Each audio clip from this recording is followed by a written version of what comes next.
Janapriya upscale 2 BHK 45 lakhs, 3 BHK 60 lakhs మాత్రమే. సితారా సైనిక్పురి. అందరం అసలు దేనికోసం మనం వర్క్ చేస్తున్నాం, మనీ కోసం వర్క్ చేస్తున్నాం. కాకపోతే మనం లైఫ్ టైం పని చేయలేమని చెప్పేసి అందరికి తెలుసు. మరి అలాంటప్పుడు మన లైఫ్ టైం పని చేయని రోజులు ఎలా మనం సస్టైన్ అవ్వాలనే దానికోసమే మనం ఈ ఫైనాన్షియల్ ప్లానింగ్, ఫైనాన్షియల్ ఫ్రీడమ్ అనే రకరకాల టాపిక్స్ అనేది మాట్లాడుకుంటున్నాము. సో ఇప్పుడు నా పబ్లిక్ ఏంటంటే, కొంతమంది ఏమో కంప్లీట్గా వచ్చిన ఇన్కమ్ని ఎక్స్పెండిచర్ కోసం వాడేస్తున్నారు, కంప్లీట్గా వాడేస్తున్నారు. అసలు సేవింగ్ కానీ ఫ్యూచర్ కానీ ఆలోచించారు. ఇప్పటి నుంచి సేవింగ్ చేస్తూ ఉంటే లైఫ్ ఎప్పుడు గడిపేది అనే కోణంలో కొంతమంది ఉన్నారు.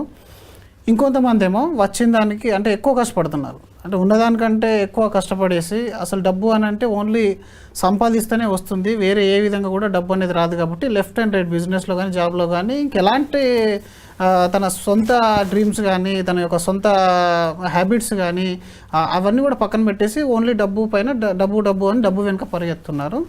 సో ఇందులో మూడో రకం స్మార్ట్ ఇన్వెస్టర్స్ అనేది ఏంటంటే, మనం కొన్ని రోజులు వర్క్ చేయాలి, కానీ మనం ఎంత వర్క్ చేసినా మనం ఫైనాన్షియల్గా ఫ్రీగా ఉండాలంటే మాత్రం మన డబ్బు అనేది మన కోసం వర్క్ చేయాలి.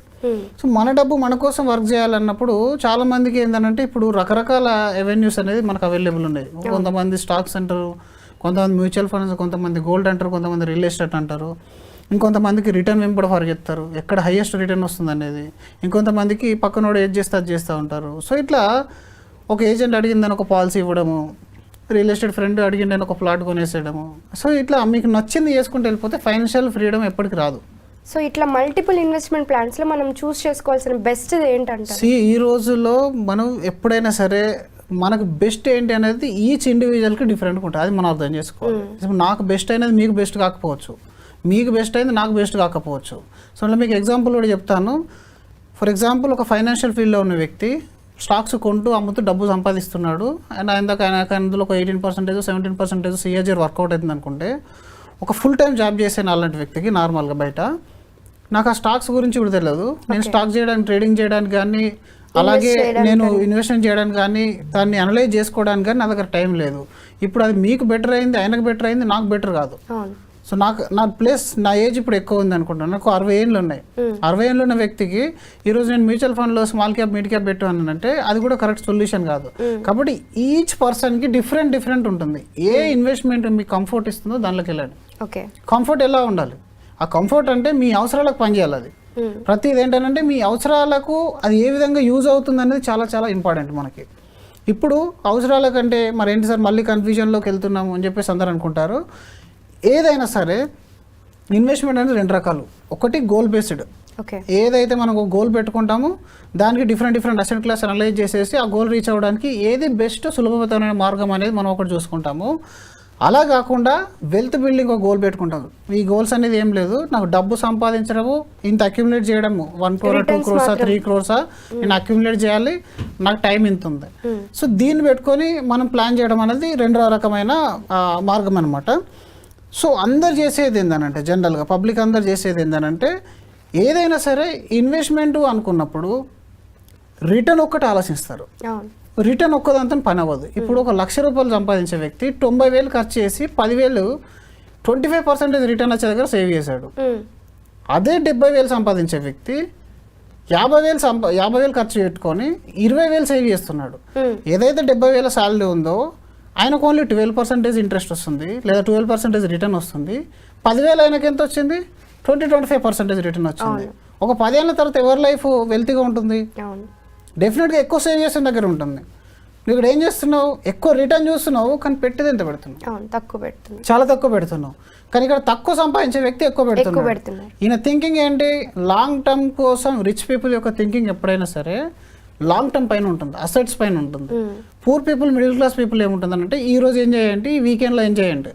సో మీరు ఇప్పుడు చెప్పారు కాబట్టి ఒకసారి పూర్ పీపుల్ మైండ్ సెట్ ఎలా ఉంటుంది, రిచ్ పీపుల్ మైండ్ సెట్ ఎలా ఉంటుంది? జనరల్గా ఎక్కువ శాతం మీరు ఎప్పుడైనా సరే డబ్బు ఉండాలో మీరు గమనించండి. బయట ఎక్కడికో వెళ్ళి రాకెట్ సైన్స్ అవసరం లేదు. మీ చుట్టుపక్కల ఉన్న ఫ్రెండ్స్లో ఒక 10 మందిని మీరు ఎగ్జాంపుల్ తీసుకొని డబ్బు ఎప్పుడు ఎవరి దగ్గర ఉంటుందో మీరు ఒకసారి ఆలోచించండి. ఎవరైతే డబ్బు గౌరవించి దాన్ని దాచడమో ఇన్వెస్ట్మెంట్ చేయడం చేస్తారో వాళ్ళ దగ్గర డబ్బు ఉంటుంది. That is richness. Poor and middle class ఏంటంటే ముందు కొనాలి ఏదైనా, దాని ద్వారా మనం డబ్బున్న వాళ్ళకి కనబడాలి. ఆ కొనాలి అనే దాంట్లో ఎట్లా కొంటావు? డబ్బు లేదు కదా, డబ్బు లేదు కాబట్టి బ్యాంక్ లోన్ తీసుకుంటాం, ఈఎంఐ స్టార్ట్ అయిపోతుంది. ఇంకా ప్రతిదీ ఈఎంఐలోనే స్టార్ట్ అయిపోయి నీ లైఫ్ అంతా కూడా హ్యాక్ అయిపోతుంది. ఇంకెప్పుడు మనలాంటి వాళ్ళని వెళ్ళి సేవింగ్ చేయండి అని చెప్పినా కూడా నా దగ్గర లేనే లేదు, స్కోపే లేదని చెప్తాడు. ఆ లైఫ్లో ఎప్పటికీ ఆ స్కోప్ రాదు. ఒక 30,000 వచ్చే 20,000 వచ్చే ఎంప్లాయీ ఈరోజు హైదరాబాద్లో అద్భుతంగా ఒక 10,000 ఎస్ఐప్ చేయగలుగుతున్నాడు. కానీ ₹1,00,000 వచ్చే వ్యక్తి మాత్రం ₹5,000 ₹10,000 ఎస్ఐప్ చేయడానికి అవకాశం అనేది లేకుండా ఉంది. దీనికి కారణం ఏంటంటే నీకు ఇప్పుడు అవసరం లేని దాన్ని కొని రిచ్ ఫెలోలాగా కనబడుతున్నావు. అవసరం ఉన్నది కొనట్లేదు. ఇప్పుడు లాంగ్ టర్మ్ అనేది అసలు నీ మైండ్లోనే కూర్చోవట్లేదు. ఎప్పుడైనా రిచ్ ఫెలో చూడండి, పురాణ కాలంలో కూడా మీరు అమ్మానాలని చూస్తే ల్యాండ్లు గోల్డ్ కొని కొన్ని ఏళ్ళు వెయిట్ చేసేవాళ్ళు, కొన్ని సంవత్సరాలు వెయిట్ చేసేవాళ్ళు. అది నెక్స్ట్ జనరేషన్కి అని చెప్పి ఇన్వెస్ట్మెంట్ చేసేవాళ్ళు. ఇప్పుడు నీ అవసరాల కోసం కూడా నువ్వు ఇన్వెస్ట్మెంట్ చేయట్లేదు, ఓన్లీ సాలరీ పైన ఫోకస్ చేస్తున్నావు, బిజినెస్ ఇన్కమ్ పైన ఫోకస్ చేస్తున్నావు, వచ్చిన దాన్ని స్పెండ్ చేసేస్తున్నావు. సో దీనివల్ల నీకు వెల్త్ బిల్డింగ్ అనేది రావట్లేదు. లైఫ్లో ఏ చిన్న ఈ విషయం కొంచెం మనం అనుకున్నట్టు కాకపోయినా కూడా నీ దగ్గర ఫైనాన్షియల్గా కెపాసిటీ లేదు కాబట్టి ఇంకా నువ్వు స్ట్రక్ అయిపోతావు, అక్కడే లైఫ్ అనేది ముందుకెళ్ళదు. అదే మీరు ఫైనాన్షియల్గా ఫ్రీడమ్గా మనకు రావాలి, ఫైనాన్షియల్ ఫ్రీడమ్గా మనం ఉండాలి అని అంటే మన డబ్బు పనిచేయాలి మన కోసం. సింపుల్. ఒకటి ఇన్వెస్ట్మెంట్ ఎంత చేస్తున్నాం అనే దాన్ని బట్టి మీరు రిచ్ అవుతావు తప్ప రిటర్న్ బట్టి రిచ్ కావు. రెండోది నీకు వచ్చే కాంపౌండ్ రిటర్న్ ఎన్ని సంవత్సరాలు ఎఫెక్ట్ అయింది ఆ కాంపౌండింగ్, దానివల్ల నువ్వు రిచ్ అవుతావు తప్ప నీకేదో ఒక ఉన్నట్టుండి ఒకటేసారి 50 లక్షలు ఇన్వెస్ట్మెంట్ చేసి రిచ్ అయిపోతా అంటే కాదు. 50 లక్షలు ఎవరు ఇన్వెస్ట్మెంట్ కూడా చేయలేరు. ఒకళ్ళు ఉన్న వాళ్ళు కూడా ఒకసారి పెద్ద అమౌంట్ వచ్చినా కూడా వాళ్ళు ఎక్కువ రోజులు ఆగరు. చిన్న చిన్న అమౌంట్లు చేసే వాళ్ళేమో తక్కువ అమౌంట్లు చేసుకుంటారు, దాన్ని ఎక్కువ పెంచరు. అంటే 3 రకాలుగా మీరు ఒకసారి ఆలోచించండి. ఒకటి మనం పెట్టే ఇన్వెస్ట్మెంట్ ఎంత, రిటర్న్ కంటే ముఖ్యంగా investment amount important, long term అనేది ఇంపార్టెంట్. ఎంత లాంగ్ టర్మ్ మీరు ఆలోచిస్తే అంత బాగుంటారు. నీకు వచ్చిన సాలరీ నుంచి లేకపోతే ఇన్కమ్ నుంచి నీ లైఫ్ ఎలా గడవాలో అలా గడిపించేసే. కానీ అట్లీస్ట్ ఒక 20-30% ఆఫ్ ద సాలరీ మాత్రం సేవింగ్కి రావాలి. అది ఎప్పుడు వీలవుతుంది అంటే నీకు ఫస్ట్ పే చెక్ నుంచి స్టార్ట్ అయితేనే అవుతుంది. ఎందుకంటే ముందుగానే ఆసెట్స్ కొనేసి ఇంకొంతమంది ఏం చేస్తున్నారు అంటే ఇప్పుడు జాబ్ చేశాం కాబట్టి మనం ఏదో ఒకటి చూపించుకోవాలి కాబట్టి ఎక్కడో దూరంగా ఉన్న ల్యాండ్లు కొనేసి దానికి కూడా మళ్ళీ అప్పు చేసి అధిక వడ్డీలకు తీసుకొని వచ్చి ఆసెట్ ఒక్కదాన్నే చూస్తూ ఉంటాడు. అది డబ్బు కాదు, అది ధనం కాదు, ఫైనాన్షియల్ ఫ్రీడమ్ కాదు. నీ దగ్గర డబ్బు అప్పు రూపంలో తీసుకొచ్చి నువ్వు కొన్నావు కాబట్టి అది ఎప్పటికి కాదు. ఇలాంటి కష్టాలు పడాల్సిన అవసరం అనేది లేదు. ఫైనాన్షియల్ ఫ్రీడమ్కి చిన్న చేంజెస్ చేయండి. ఫస్ట్ సైకాలజీ మార్చుకోండి. డబ్బుని ఎలా చూడాలో ఆ సైకాలజీ ఒకటి మార్చుకోండి. డబ్బుని ఎలా చూడాలి, లాంగ్ టర్మ్లో మాత్రమే గ్రో అవుతుంది అనే మైండ్ సెట్తో మీరు ఎప్పుడు ఉండాలి. ఓన్లీ డబ్బు సంపాదించిన డబ్బుతోనే రిచ్ ఫీల్ ఎవరు గారు. దాన్ని సరైన ప్లేస్లో ఇన్వెస్ట్మెంట్ చేయడం వల్లనే అవుతారు. ఆ సరైన ప్లేస్లో ఇన్వెస్ట్మెంట్ చేసేటప్పుడు మీ కంఫర్ట్ లెవెల్ చూసుకోండి, ఫ్లెక్సిబిలిటీ అనేది చూసుకోండి. అందులో మీకు ఎఫ్డీ కంఫర్టబుల్ ఉంటే ఎఫ్డీ చేసుకోండి, కానీ ఇన్ఫ్లేషన్ బీట్ కాదు. మీకు అందులో స్టాక్ కంఫర్ట్ ఉంటే స్టాక్ చేసుకోండి, కానీ స్టాక్లో మీ దగ్గర టైం లేదు. మరి గవర్నమెంట్ స్కీమ్లో పెడతాను, గవర్నమెంట్లో పెట్టండి, కానీ అది మీ అవసరాలకు అందదు. మరి ఇప్పుడు మేము చెప్పేది స్టార్టింగ్ నుంచి చెప్పింది ఏంటంటే ఇప్పుడున్న మోడర్న్ ఎవెన్యూస్ అన్నిట్లలోకెల్లా మీరు ఎస్ఐపి రూపంలో అయితే అద్భుతాలు సృష్టించవచ్చు. ఎస్ఐపి అనేది రైట్ ఎస్ఐపి చేయండి, సరైన టైం ఇవ్వండి, దానికి సరైన టైం ఇవ్వండి. ఇవ్వడం వల్ల మీరు ఏంటంటే ఇప్పుడున్న పరిస్థితి నుంచి మనం నెక్స్ట్ లెవెల్కి మనం మారాలి. ఇప్పుడు మన లైఫ్ మారాలని అంటే ₹1,00,000 అనే వ్యక్తి 5,000 6,000 ఎస్ఐపి చేస్తే వాళ్ళ లైఫ్ మారదు, ఎప్పటికీ మారదు.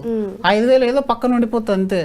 కానీ తన ఒక 30,000 40,000 రూపీస్ ఎస్ఐపి చేయగలిగినాడు మాత్రం తన లైఫ్ చేంజ్ అవుతుంది ఓవర్ ద ఇయర్స్. ఒక్క రోజులో ఓవర్ నైట్లో మీరు మళ్ళీ కళలు కనకండి. ఈ ₹1,00,000 సంపాదిస్తున్నాను, లక్షలు తీసుకొని ఏ బెట్టింగ్ ఆడతాను, లేదంటే ఏ బ్లాక్ చైన్లోనో లేకపోతే ఇంకేదానిలోనో ఈ డిజిటల్ కరెన్సీలోనో పెట్టేసి నేను గ్రో అవుతాను మాత్రం ఎప్పుడు కళలు కనకండి. Easy money is always lose అయ్యే మనీ. అది ఎక్కువ రోజులు ఆగదు. అంటే మనకు లాంగ్ టర్మ్లో పెరగాలి, ప్రాపర్ వేలో పెరగాలి. కాబట్టి మీరు వీటన్నిటిలోకి వెళ్ళా కొంచెం ఎస్ఐపి అనేది పెంచుకునే ప్రయత్నం చేయండి. మీకు నచ్చిన ఫండ్స్లో పెట్టుకోండి, కానీ ఇంకా మీరు ఒక రథసారథిని తీసుకుంటే ఇంకా మంచిది అందులో. ఎందుకనంటే ఓన్గా మనం ఎప్పటికి చేయలేము. మన హ్యూమన్ బిహేవియర్ ఎలా ఉంటుందని అంటే మీరు ఎంత మంచి డిసిజన్ తీసుకున్నా ఎగ్జైట్మెంట్ ఉండేంత వరకే ఉంటుంది. ఇన్వెస్ట్మెంటింగ్ అనేది ఎప్పటికీ బోరింగ్ గేమ్, నీకు ఎప్పటికీ అది ఎంటర్టైన్మెంట్ ఇవ్వదు. కాబట్టి దాని నుంచి ఎగ్జైట్ అవుతారు అందరూ. ఎప్పుడైతే ఎగ్జైట్మెంట్ ఉంటుందో ఎగ్జైట్మెంట్ ఉన్న దగ్గరనే మనిషి ఉంటాడు. మరి ఆ ఎగ్జైట్మెంట్ తగ్గించాలి, నువ్వు చేసే సిల్లీ మిస్టేక్స్ని తగ్గించాలని అంటే ఒక మంచి గురువుని వెతుకో. ఆ గురువుని వెతుకున్న తర్వాత ముందు ఇన్వెస్ట్మెంట్ చేయి, మిగిలిన దాంతో అడ్జస్ట్గా అది యంగ్ స్టేజ్ నుంచి అలవాటు చేసుకో. అది నీకు మళ్ళీ 40 years తర్వాత అలవాటు కాదు ఇంకా అది. నువ్వు ముందు ఇన్వెస్ట్మెంట్ చేయాలంటే అప్పులు కూడా కడతాడని అడుగుతాడు. సేమ్ అది అది అలాగే అయిపోతుంది. ఇప్పుడు మీరు చూడండి, ఎంత చిన్న ఫ్యామిలీ పెద్ద ఫ్యామిలీ, చిన్న జీతమా పెద్ద ఇన్కమ్ అనేది కాకుండా డబ్బును దాచడం అలవాటు చేసుకోవాలి ఫస్ట్. ఆ దాచిన దాన్ని ఊరికే దాచేస్తే ఇన్ఫ్లేషన్లో పోతుంది అది. కాబట్టి దాన్ని సరైన ప్లేస్లో ఇన్వెస్ట్మెంట్ చేయడం నేర్చుకోవాలి. ఇప్పుడు పెద్ద అవసరం లేదు. మీరు మ్యూచువల్ ఫండ్ ఇన్వెస్ట్మెంట్ చేసే వాళ్ళకి 500 రూపీస్ నుంచి స్టార్ట్ ఉంది ఎస్ఐపి. ముందుగా 500 అయితే సేవ్ చేయండి. దాని తర్వాత 5,000, 10,000, 50,000, 1 lakh మీరు తర్వాత ఆలోచించండి. అసలు స్టెప్పే పడినప్పుడు కష్టం అనమాట. జనాలు అందరూ వేసేది ఏంటంటే ఎవరో ఒకరు ఏదో ఒకటి చెప్పడం వల్ల అదొక ఇన్వెస్ట్మెంట్ చేస్తారు. ఇప్పుడు చూడండి, చాలా మంది ఇప్పుడు అంటారు, సార్ నేను ఎల్ఐసీలో పెట్టా నాకు ఏం రాలేదు అంటారు. కానీ అట్లీస్ట్ నువ్వు ఆ ఎల్ఐసీ అయినా చేసి, లేకపోతే ఆ డబ్బులతో నేను చేసేవాడిని, కొంచెమైనా సేవింగ్ ఉంది. ఇప్పుడు నువ్వు తెలుసుకుంటావు కదా, ఇప్పుడు అడుగు నీ లైఫ్కి ఏం కావాలనేది నువ్వు పెన్ పేపర్ తీసుకొని రాయి. నాకు అవసరం ఏముంది, నేను ఎంత సంపాదిస్తున్నా, ఎంత ఖర్చులు పోతుంది, నా డబ్బు ఎక్కడ పోతుంది, నేను మార్నింగ్ నుంచి ఈవినింగ్ దాకా ఈ ర్యాట్ రేస్లు ఉంటూనే ఉంటానా, ఇంకా లైఫ్ టైం ఇలాగే గడిపిస్తున్నా, ఈ సర్కిల్లో నడవాలా, లేకపోతే నేను ఒక స్టెప్ ముందుకు వెళ్ళాలా? ఆ ముందుకు వెళ్ళాలంటే ఫస్ట్ మనం మారాలి, మన సైకాలజీ అనేది మారాలి, డబ్బు పైన ఉన్న అభిప్రాయం అనేది మారిపోవాలి. మనం జాబ్ ఒకటే చేస్తున్నాము, ఏదో కష్టపడిపోయి నేను ఈఎంఐ కడుతున్నాను, పిల్లల్ని చదివిస్తున్నాను, ఎవరిని చూపించుకోవడానికి, మళ్ళీ ఈ టెన్షన్ నుంచి బయటపడడానికి రాత్రి వెళ్ళారంటే ఏ విస్కీ బాటిల్లో తీసుకొని కూర్చుంటున్నావు. సో ఇది కాదు లైఫ్ అంటే. చాలా సింపుల్ చేంజెస్ మీరు చేసుకుంటే, ఇన్వెస్ట్మెంట్ అనేది ఒక బోరింగ్ గేమ్ ఎప్పటికైనా, కానీ సింపుల్ చేంజెస్తో లైఫ్ అనేది మిరాకిల్ అయిపోతుంది. ఫ్యూచర్లో మీరు ఆ స్టేజ్ చేరాలంటే ఈరోజు స్టెప్ తీసుకోవాలి. ఎగ్జైట్మెంట్ వెతకండి, ఎక్కడ ఎగ్జైట్మెంట్ ఉన్నా అక్కడ డబ్బు పోతుంది. సింపుల్, ఇది ఒక ఫార్ములా మీరు దగ్గర పెట్టుకోండి. నాకు వీళ్ళు చెప్పాలి, వాళ్ళు వీళ్ళు మోటివేట్ చేయాలని అవసరం లేదు. మంచిది అనేది ఇస్తుంది. రెండోది, రిటర్న్ పైన పరిగెత్తద్దు. 30%, 40%, 50% ఏమొద్దు. నీ వచ్చిన జీతం నుంచి లేదా నీ బిజినెస్ ఇన్కమ్ నుంచి నువ్వు ఎంత పర్సంటేజ్ రేపటి కోసం దాస్తున్నావు, దానివల్ల నువ్వు రిచ్ అవుతావు. అంతేగాని వచ్చిన రిటర్న్ వల్ల కాదు. మంచి ఎగ్జాంపుల్స్ ఉన్నాయి. మీకు 5,000 ఎస్ఐపిని మీకు 30% రిటర్న్ ఇచ్చినా లాభం లేదు. ఇప్పుడు 5,000 ఎస్ఐపి చేసి నాకు ₹1,00,00,000 రావాలి అని అంటే 25 ఏళ్ళకు ₹1,00,00,000 ఇస్తాను, నువ్వేం చేసుకుంటావు? సో నేను ఒక ఎగ్జాంపుల్ అడుగుతాను, చెప్తారా? ఫర్ ఎగ్జాంపుల్, ఒక 40 years అతను ఉన్నాడు, వాళ్ళ స్కూల్ పిల్లలు ఉంటారు, 8th class 9th class పిల్లలు ఉంటారు, ఎడ్యుకేషన్ స్టార్ట్ అయింది వాళ్ళకి అప్పుడు స్టార్ట్ అయినప్పుడు ఇంకా ఫ్యూచర్ ఎడ్యుకేషన్ కోసం సేవ్ చేయాలనుకుంటాడు. అప్పుడు దాకా సేవ్ చేయలేదు అతని దగ్గర, ఏదో బైక్కో దేనికో ఈఎంఐ కట్టుకుంటున్నారు. ఇలాంటి ఒక పర్సన్ ఒక 80,000 శాలరీ అనుకుందాం, అతను ఎలా సేవ్ చేసుకోవచ్చు? జనరల్గా అయితే మనం 40 దాటక ముందే మన ఫైనాన్షియల్ జర్నీ అనేది స్టార్ట్ కావాలి. కానీ 40లో నడుము బిగించాలని చాలా వరకు రామప్రసాద్ గారు బుక్లో మంచిగా రాశారు. 40 ఏజ్ వచ్చిందని అంటే, ఒకటి మనకు డిపెండెంట్ పేరెంట్స్ వస్తారు, మన సపోర్ట్ కోరుకునే పిల్లలు వస్తారు. ఇవి చాలా క్రిటికల్ ఏజ్. ఇప్పుడు నువ్వు డిసిప్లిన్గా లేకపోతే మొత్తం పోతుంది. ఒకటి ఇప్పటిదాకా ఎలాంటి సేవింగ్ లేదు అనుకుంటే మాత్రం ఫస్ట్ సేవింగ్ అనేది ఎంతో కొంత స్టార్ట్ చేయండి. ఫస్ట్ గోల్ బేస్డ్లో వేయాలి. గోల్ బేస్డ్ ఏంది, మీకు 40 వచ్చారంటే పిల్లల ఎడ్యుకేషన్, హైయర్ ఎడ్యుకేషన్ దగ్గరకు వచ్చేస్తూ ఉంటుంది. దానికి మీరు ఎంత సేవ్ చేయాలి, మీరు రిటర్న్ ఆలోచించకండి. ఆ గోల్కు ఎంత కావాలి నాకు ఫస్ట్ అది మైండ్లో మీరు ఆలోచించుకోవాలి. తర్వాత మీ రిటైర్మెంట్, తర్వాత ఫ్యామిలీ అందరూ హెల్త్ ఇన్సూరెన్స్. ఎందుకంటే ఆ ఏజ్లో ఓల్డ్ ఏజ్ పేరెంట్స్ ఉన్నారు, పిల్లలు ఉన్నారు, మీరు ఉన్నారు. కాబట్టి వీళ్ళందరూ అన్సర్టనిటీ ఎప్పుడైనా వస్తుంది. లైఫ్ ఇన్సూరెన్స్ అయితే అప్పటి వరకు చేయకుంటే ముందు లైఫ్ హెల్త్ చేయి, దాని తర్వాత గోల్ బేస్డ్ రిటైర్మెంట్ ప్లానింగ్ అప్పటి నుంచే చేసేయి. ఏదో పిల్లల కోసం ఆస్తులు కొని పంచుతానంటే రేపటి రోజున మళ్ళీ నువ్వు వెళ్ళి వాళ్ళని అడగలేవు. మన జమానాలో అంటే ఇంతకుముందు పేరెంట్స్ జమానాలో ఎలా ఉంటుంది అంటే, వాళ్ళు ₹100 సంపాదిస్తే ₹80 దాచేవాళ్ళు, ₹20 బతికేవాళ్ళు. ఇప్పుడు మనం ₹80 ఖర్చు చేసి ₹20 దాచగలుగుతున్నాము. పెరిగిపోతుంది, లైఫ్ స్టైల్ అనేది అప్గ్రేడ్ అయిపోయింది. ప్రతిది కూడా కంఫర్ట్ కోరుకుంటున్నాము, ఏది కూడా మనం కష్టపడడానికి ఇష్టపడట్లేదు. ఒకళ్ళు కష్టపడ్డా అది చీప్ అనుకుంటున్నారు జనాలు అందరూ కూడా. సో కాబట్టి నువ్వు వాళ్ళ మీద డిపెండ్ కాకుండా ఇంకా వీలైతే వాళ్ళకి సపోర్ట్ చేసే విధంగా ఫైనాన్షియల్ ప్లానింగ్ అనేది ఉండాలి. ఇది మనం ఆలోచిస్తే అవుతుంది. నా దగ్గర లేదు అంటే ఎప్పటికి లేకుండానే పోతుంది. మీరు డబ్బును ఆలోచిస్తే ఈజీ అయిపోతుంది ఏదైనా సరే. మన దగ్గర టైం ఉంది, బాగా పెద్ద హెచ్చులకు పోకుండా మనం ప్లాన్ అనేది ప్రాపర్గా చేసుకున్నాం అనుకోండి, 40 ఏళ్ళు కాదు 50 ఏళ్ళలో కూడా ఫైనాన్షియల్ ఫ్రీడమ్ సాధించిన వాళ్ళు ఎంతోమంది ఉన్నారు. మనం మైండ్ సెట్ ఒకటి మారాలి, గోల్ బేస్డ్ వెళ్ళాలి. ఎక్కడికి వెళ్తుంది మనీ, నాకు వచ్చిన మనీ ఎక్కడ వెళ్తుంది, నేను ఎక్కడ కంట్రోల్ చేయగలుగుతా. మీరు చేతిలో ఉన్నదాన్ని కంట్రోల్ చేశారని అంటే మీ లైఫ్ ఈజీగా ఫైనాన్షియల్గా ఫ్రీడమ్లోకి వచ్చేస్తుంది ఈజీగా.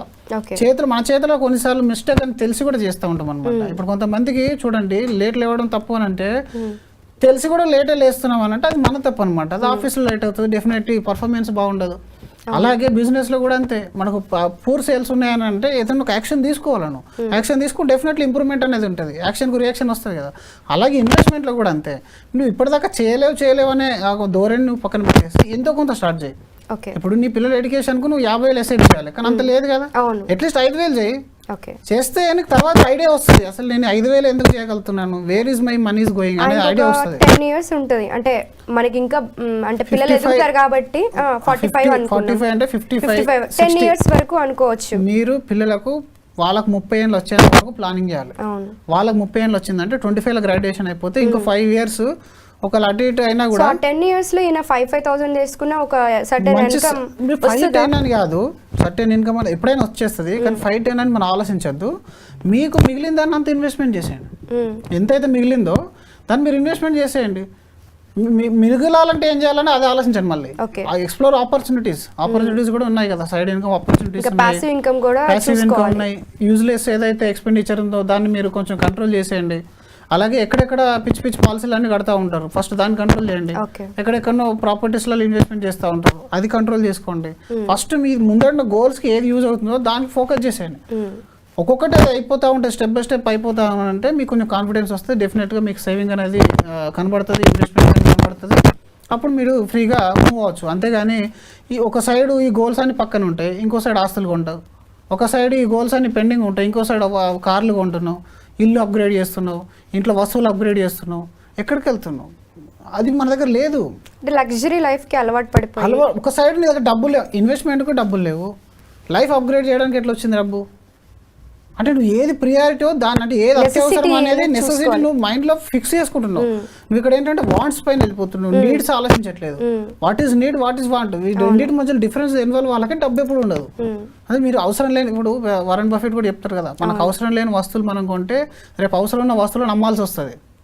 అది చాలా పెద్దది. రెండోది కాంపౌండింగ్ ఇంట్రెస్ట్ పైన కూడా పెద్ద పెద్ద శాస్త్రవేత్తలు చెప్పారు, ఇది కాంపౌండింగ్ మీకు 8th wonder of the world అని చెప్పేసి. అంటే ఆ కాంపౌండింగ్ ఎఫెక్ట్ అనేది ఇవ్వాలని అంటే మీరు ఎంతో కొంత సేవ్ చేస్తే అది కాంపౌండ్ అవుతుంది ఓవర్ ద ఇయర్ ఆఫ్ టైమ్స్లో. మీరు అది కాదు కదా, మీకు ఇమీడియట్గా ఇప్పుడే ఇన్వెస్ట్మెంట్ చేయాలి, రేపు పొద్దున గోల్కి రావాలంటే అది ఎప్పుడు అవుతుంది? రాని పని. అది అసలు ఓవర్ నైట్ వెళ్తూ మీరు ఆలోచించద్దు. అలాగని చెప్పేసి అన్నెసెసరీ థింగ్స్లో మీరు ఇన్వెస్ట్మెంట్ అనేది చేయొద్దు, అన్నెసెసరీ ఐటమ్స్ కూడా మీరు కొనొద్దు.